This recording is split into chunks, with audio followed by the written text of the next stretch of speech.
يتفضل الآن سماحة الشيخ الدكتور العلامة عبد اللطيف الهميم لإلقاء كلمته بهذا المؤتمر، فليتفضل مشكورا. بسم الله الرحمن الرحيم. الحمد لله والصلاة والسلام على سيد رسول الله وعلى آله وصحبه ومن والاه. السيد محافظ صلاح الدين، السيد رئيس المجلس محافظة صلاح الدين، السادة أعضاء المجلس، السيد ممثل الحشد الشعبي، السادة الشيوخ، السلام عليكم ورحمة الله وبركاته. شرف كبير لي أن أقف في هذه المناسبة الكبيرة، وهي مناسبة توقيع وثيقة الشرف، وهي وثيقة شرف بحق تليق بكبرياء قبائلكم وعشائركم على اختلاف أسمائها ومسمياتها، فأنتم ثايات هذا البلد وأنتم فرسانها. وإذا سألت عن المروءة فأنتم أهلها، وأنتم عيارها، وأنتم مسارها. والمروءة اليوم تقتضينا جميعا أن نحافظ على وحدة البلد وعلى أمن المجتمع وسلامته.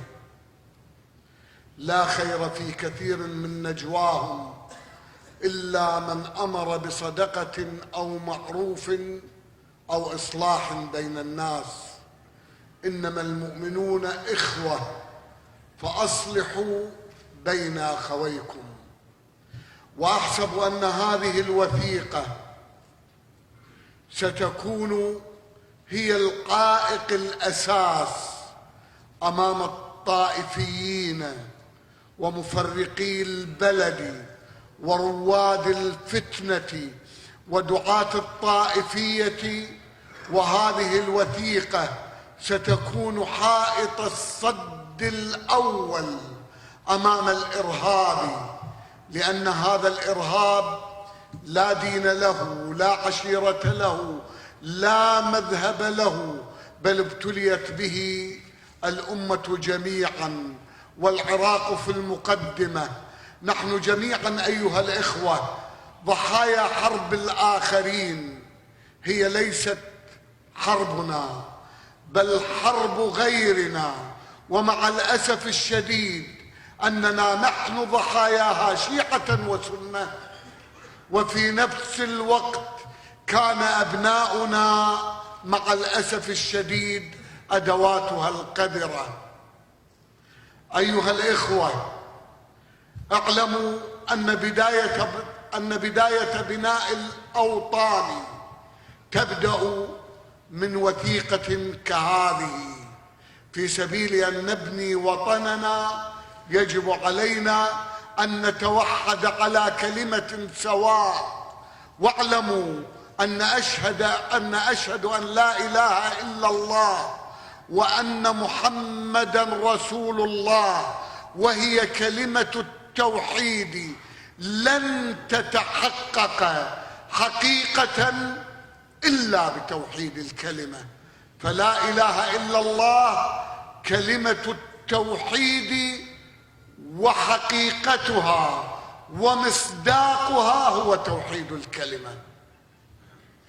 هذا الجهد الذي تقومون به أحسب أنه بوابة جهد كبير ستتابعكم عليه مدن ومحافظات، وتكونوا أنتم القدوة في إرساء هذه القاعدة.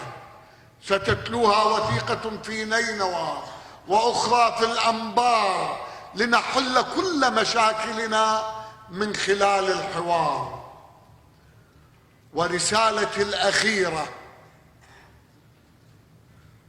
لا تسمحوا مرة أخرى للإرهاب أن يضربنا مجتمعا ودولة.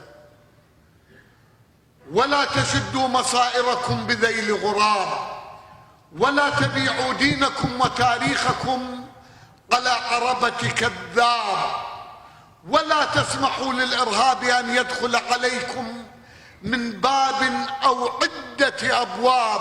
إننا نخاف يوما وخرابا أسوأ من هذا الخراب. لذلك أقول لكم إن هذه التجربة القاسية جعلتنا على يقين أننا لن نسمح لمجموعة من الصبية والمراهقين أن يتقدموا المشهد. فأنتم وجهاء القوم، عليكم في اللحظة التي يتقدم فيها صبي أو مراهق أن تقولوا له ارجع خطوتين إلى الخلف يا صبي، هذا ليس مكانك. أشكركم والسلام عليكم ورحمة الله وبركاته.